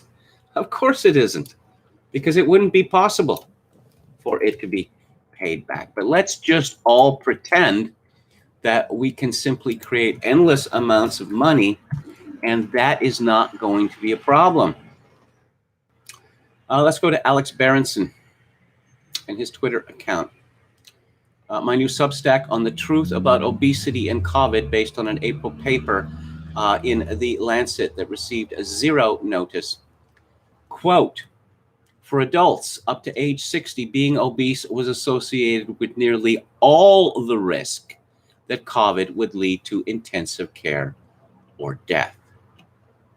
Well, perhaps that should have got more attention. Benson, I see he's getting a little fed up here. You stupid, and the word beginning with M, which presumably has 12 letters, aren't fooling anyone anymore. Everyone is done. Stop with the variants. Stop with the masks. Stop with the mandates. Stop with the lyrically written elegies. It's over. OVER, you got Trump out. Now leave us alone. Oh, and a piece in this font identifies it as being the New Yorker. And it is called The Dread of Getting Dressed. I'm going to read from it because I'm sure it will be amusing. Oh, it's by someone called Katie Waldman. Never would have guessed that it was a woman would have written this. On fashion, frock consciousness, and the post-pandemic invitation to appear. On a recent Thursday night, I opened my closet for the first time in almost a year. I had to push my partner's sit-up bench where we'd heap towels too dirty for the clean towel place, but not dirty enough for the hamper, away from the door. Inside hung outfits, garments I used to wear to work or to an evening out with friends, sweaters in dark colors, the slump of a dress, a pair of tops with their long, pale sleeves twined together. My nice shoes lay under a silky tunic-like number I'd forgotten I owned, which had slipped to the ground like the heroine of an opera. Oh dear. The air bore traces of something floral, rich, and oddly threatening. Getting dressed, meanwhile, bears a sense of address, of speaking to an audience, and because you double as the message being spoken. With the great unpause upon us, it is this idea that makes me feel like our sit-up bench swamped by anxieties that have piled up for months. My apprehension has to do, in part, with again needing to wonder whether the material on my body is too tight or loose or busy, or whether it's the wrong cut for my build or a bad color for my complexion. In truth, I'm not sure that I ever devoted enough energy to these questions. Ask my co-workers. 17 months ago, an invisible killer began to circulate through people's bodies, causing a shutdown that left us lonely and depleted. Now, after a season like a prolonged funeral, we are finally peeling ourselves out of our mourning costumes. There are hopeful visions of layers flying off, flesh and fluids tumbling together. I can't wait to hug my friends and jump around in big crowds of strangers, but something about the intentionality of pandemic socializing, and it goes on and on. Berenson comments, oh, please, for the love of God, can these entitled whines about the end of the pandemic just please stop? We on Team Reality never stopped getting dressed or going out. I had groceries to buy, and I live in a place that doesn't have Fresh Direct. The humanity, I know. So Walmart it was. And then he quotes Katie. 17 months ago, an invisible killer began to circulate. Yes, no one ever died before COVID. There were no killers, invisible or visible. Well, you know, if you want to look at it in a certain way, cancer is invisible. I mean, if you don't know that you have it, or if no one knows that you have it, typically, I mean, unless you have skin cancer, typically you can't see it. Can you see heart disease, for instance? No. People who haven't been diagnosed with heart disease, they can't see their heart disease. I mean, as I say, in a way, most killers are invisible. Attention citizens, your Department of Pandemia regrets to inform you that the Delta variant is 8 times as awful as the Zeta, which was 23 times as bad as the Tuba, which was 12 times as gross as the Trumpet. Scared yet? If not, we'll make up some more numbers. Attention citizens. Attention citizens, your Department of Pandemia wishes to share the happy news that the miracle shots work against each and every variant. Maybe. Or not. That's what the miracle boosters are for. Attention, citizens. Okay. And moving on. Oh, yes, let's talk about Joe Biden. Sorry, Dr. Joe Biden. Or perhaps as President Biden would say, Dr. Joe Biden. Because he's taken to speaking in this spooky whisper constantly now. Eddie Scari writes in the New York Post, I don't think it should be, me versus the press. Jill Biden tells Vogue for its August issue. She has nothing to worry about. Vogue's piece, written by Jonathan Van Meter, is so fawning, such shameless propaganda that even North Korean journalists would be embarrassed to have their names on it. A first lady for all of us, says the cover. And that's just the start. The piece describes Joe Biden as the famously empathetic and free of pomp, hardworking, hard on her sleeve, everywhere at once first lady that America needs now. Van Meter calls her a goddess. Joe Biden is unelected, but the lengths at which Van Meter went to portray her as a national treasure adored by the masses is shocking. Vogue calls her a joy multiplier. And joy multiplier. Geez, I don't know. Does that have something to do with viruses or vaccines? And effortlessly popular. He describes her as a key player in her husband's administration and someone who reminds us of ourselves. Really, she married the boss. Yes, just like Michelle Obama and many other, so did Hillary Clinton. I suppose, that's, I'm not going to complain about that, argue about that. This was a traditional way for women to get ahead in life. It always has been. And, I'm in favor of tradition. The ourselves apparently refers to left-wing coastal journalists who knock at the knees for Democrats. Everything about the Bidens titillated Van Meter. He called it impressive to see the president kneel down. He called his suit impeccable. He said that Jill was looking every inch a goddess at 69.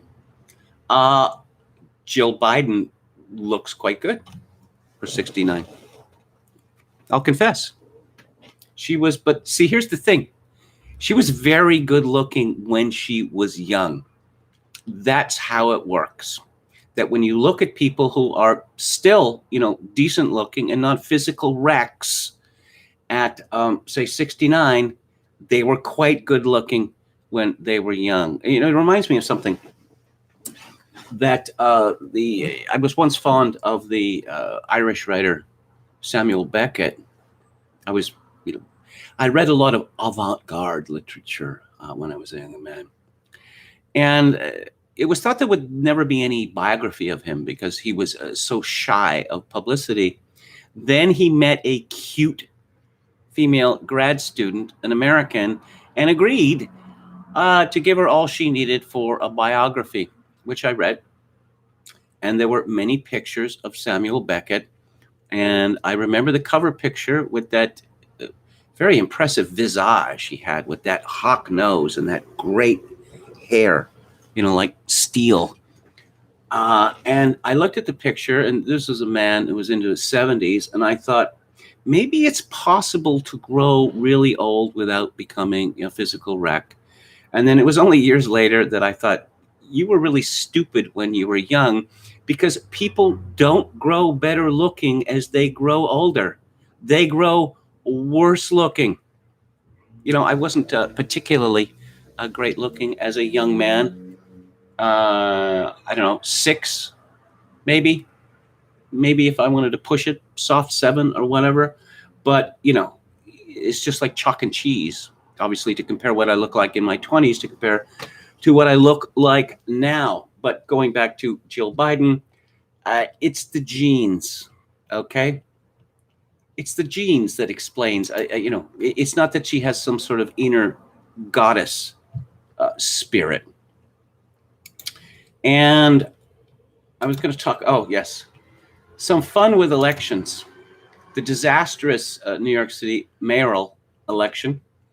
This is from Tom Pappert again at National File. New York young Republicans, Trump family mock New York for accidentally counting 135,000 sample ballots in mayor race. How do you do that? Exactly. How do we know that this was done accidentally?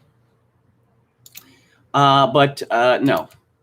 Apparently, the scourge of proportional representation is coming to America, come what may, despite the fact that Americans have never shown any enthusiasm for it. New York City mayoral primary race thrown into chaos as Board of Elections botches vote count. The ranked ballot. No, I'll use the metaphor I used before. If you asked me what my favorite flavor of ice cream is, I'd say vanilla. What's your second favorite? Chocolate. What's your third favorite? Maybe some variation of vanilla that has caramel in it, or bits of pistachio nuts, or little bits of candy. What's your fourth favorite flavor of ice cream? No, I'm not giving you any more flavors, because by the time we get to number 4, I'm not interested in ice cream anymore. The most ridiculous example of this was the leadership ballot that elected Andrew Scheer as leader of the Conservative Party of Canada, where there were 13 candidates, and you had to rank 13. Obviously, when you get past 3 or so, you're just wildly picking. And that's how Andrew Scheer got to be leader, as opposed to Maxime Bernier. Bernier got 28% of the vote on the first ballot, and Scheer got 20. There were no further ballots. If you're interested in Canadian politics enough to read about this, if you come across it, they talk about 13 ballots. No, there was just one ballot, and we could have got the answers all at once, but they decided to drag it out for hours. It's all there on the one ballot. They run it through the machine once, and the computer tabulates this, I don't know, in 30 seconds or something. But no. So ranked ballots are preposterous, and I would go so far as to say that they are un-American. As far as leadership ballots go, you want to have enough ballots so when candidates drop out, then one of the candidates actually gets 50% plus one of the vote.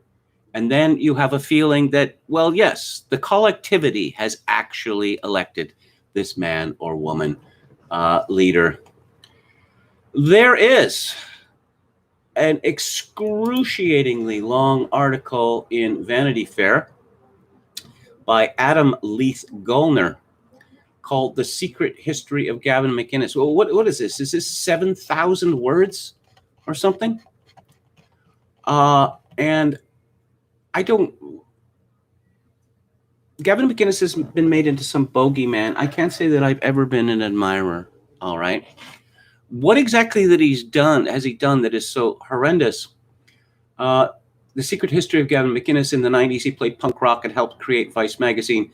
5 years ago, he founded a very different organization, the Proud Boys, the far-right group that came to personify the vilest tendencies of Trump's America. A former Vice editor interviews one of our era's most troubling extremists. Gavin McInnes calling for genocide of any particular group, the destruction of religious buildings or whatever,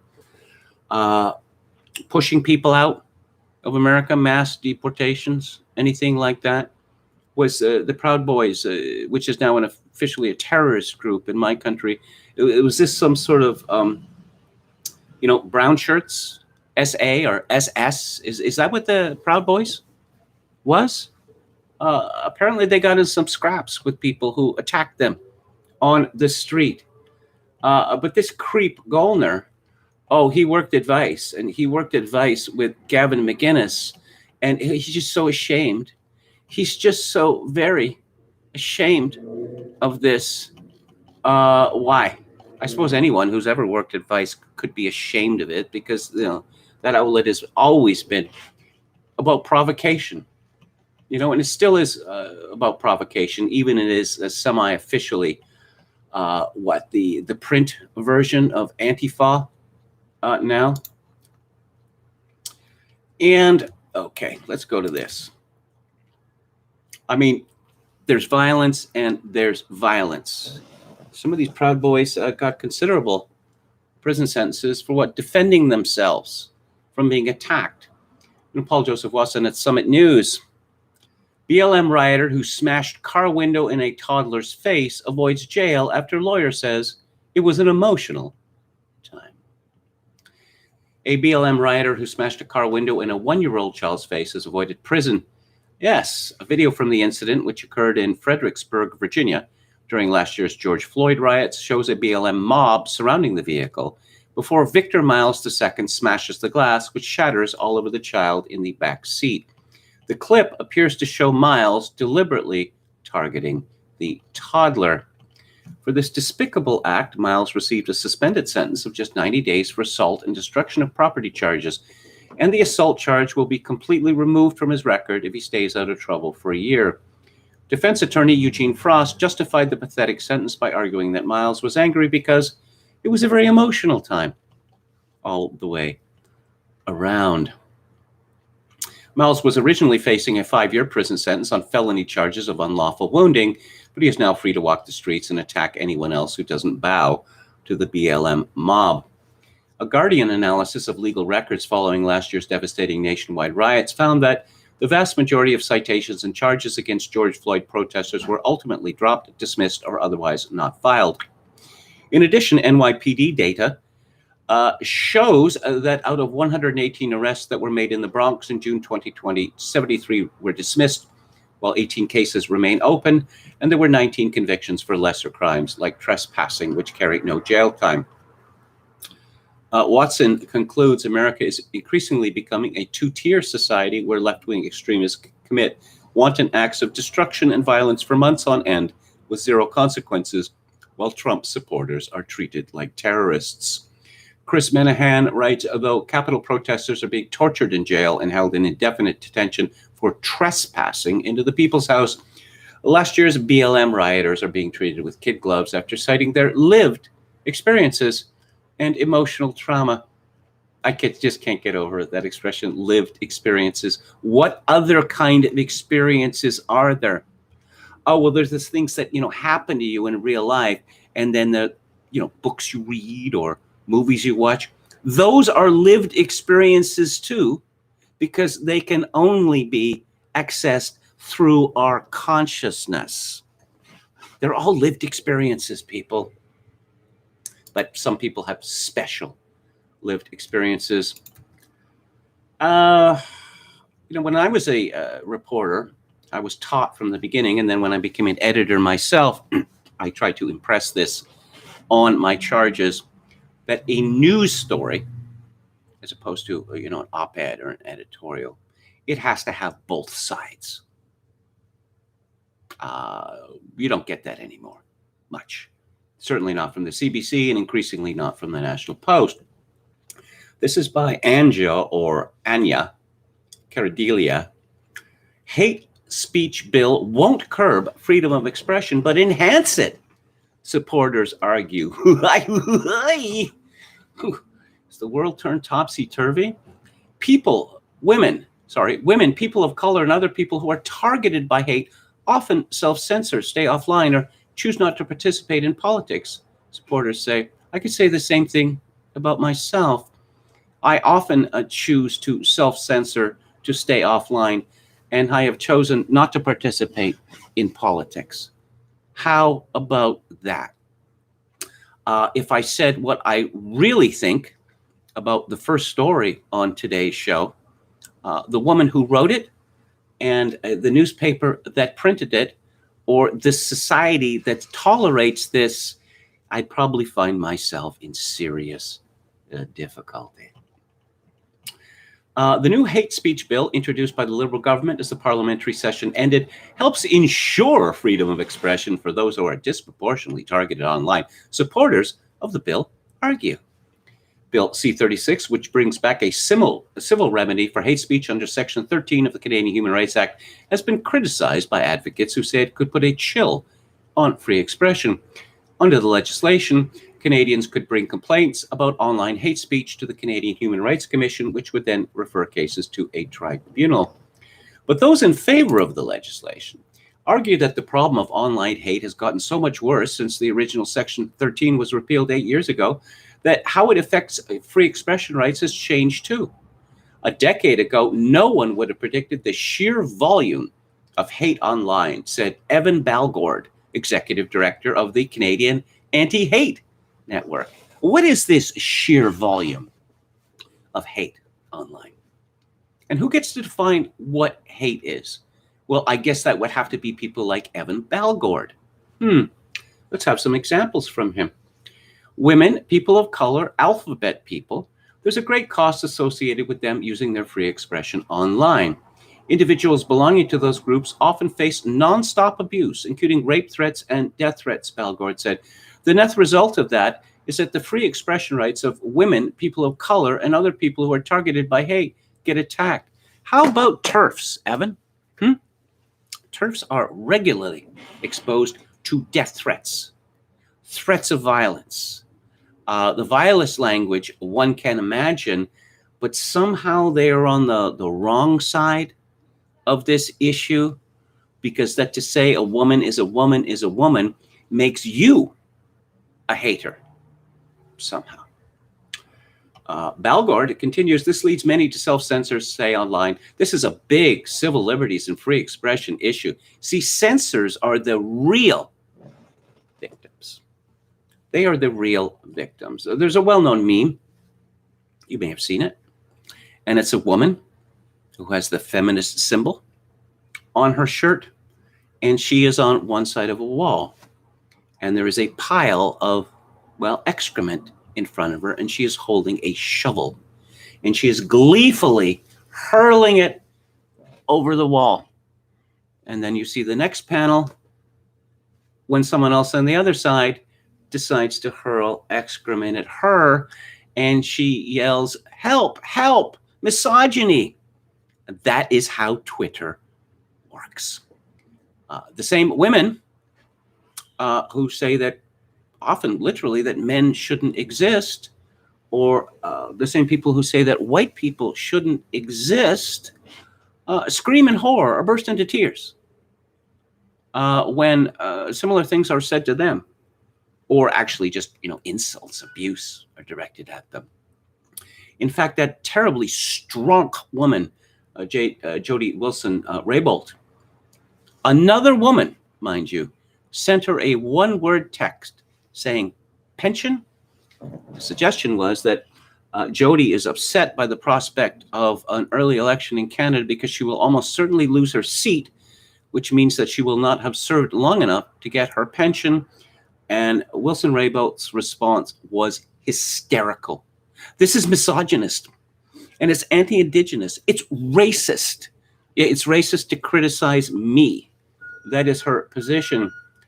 Marie Lemenche, a project coordinator at the Montreal Institute for Genocide and Human Rights Studies at Concordia University, has researched the online experience of women politicians and journalists in Canada. She said the kind of attacks they get online range from gendered insults, such as those focused on appearance rather than the substance of their work, like the climate Barbie insult aimed at McKenna, to death threats. Gendered insults. Well, I don't really complain much when I get insulted on Twitter because, come on, why would I do that? It would be grotesquely hypocritical. There have been times when I've been swarmed by people wishing that I commit suicide, saying you're going to die soon. Of course, the usual making fun of my looks and my age, making imputations about my sexuality, etc., etc., etc. But no, it's only women who suffer from this sort of thing. Oh, gendered insults like the climate Barbie insult aimed at McKenna.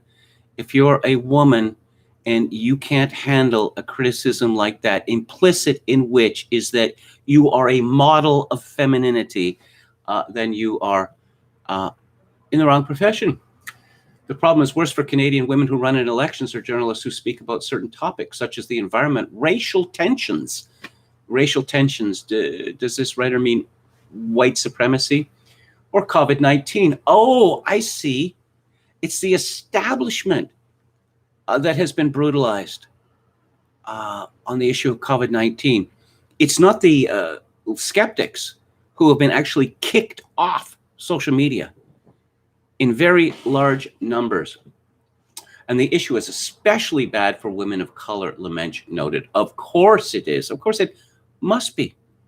Of course it must be. Okay. And then we hear from the Justice Minister.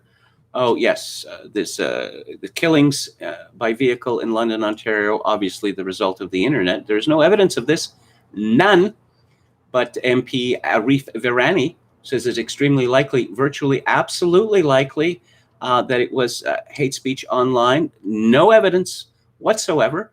We hear from Minister for Women and Gender Equality, Mariam Monsef, who's an illegal immigrant from Persia. Yes, the other side, we do not hear from the other side in this story. No, because why would you want to hear from the other side in this story? Because there's no other side, despite the fact that there is no useful definition of hate speech. Well, let's not talk about hate speech. Let's talk about feckless or useless speech. This is from Gabriel Keane at National File. During a debate on the removal of statues and portraits from the U.S. Capitol that depict members of the Confederacy and other historical white male figures that enrage progressives, House Minority Leader and Frank Luntz's roommate, Kevin McCarthy, announced that he supports far-left calls for the statues' removal because they depict Democrats. And as we all know, Democrats are the real racists. Let's talk about the 1960s, and no, let's not. Let's never talk about that again, okay? Because nobody cares who voted for the Civil Rights Acts in the 1960s. But what did McCarthy say? The greatest challenge ever to our Constitution was the Civil War, long and by far. The bill we're voting on today, we voted before, and I supported it, and I support it now. But let me state a simple fact. All the statues being removed by this bill are statues of Democrats. Madam Speaker, as I heard the Speaker talk earlier about removing the 4 portraits of speakers in the hall, the same answer goes for that as well. They were all Democrats. Doesn't he mean dummycrats? But were they liberals as well?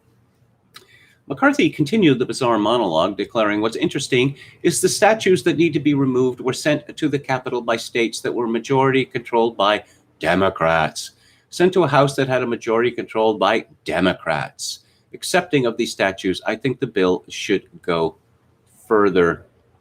Virginia congressional candidate Jerome Bell slammed McCarthy's comments Tuesday, tweeting, giving the Democrats a reason to tear down historical monuments will inevitably lead to the destruction of the Lincoln and Jefferson memorials and the Washington Monument. Anyway, the way your whiny ass was crying on Fox News on January 6th disqualifies you from leadership. I don't know. This is pro forma.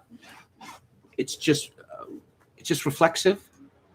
Oh yes. Let's go back to the 1960s and the Civil Rights Act and who voted for who, and that at the time when the Solid South was solid because it was Democrat. The leaders supported segregation. They supported Jim Crow. And I'm going to keep bringing that up because it has just worked wonders for the Republican Party in terms of winning black votes. The Republican Party used to be the black person's party, because of Abraham Lincoln and Reconstruction. But that changed gradually over the years. Kevin McCarthy is never going to change because he is invincibly ignorant. Let's have a final look at the chat. Yo Mama says, good Lord, I hate bloody shirt waivers. Oscar Toe says, Lucifer was a Democrat. Well, the great Samuel Johnson famously said that the first Whig was the devil.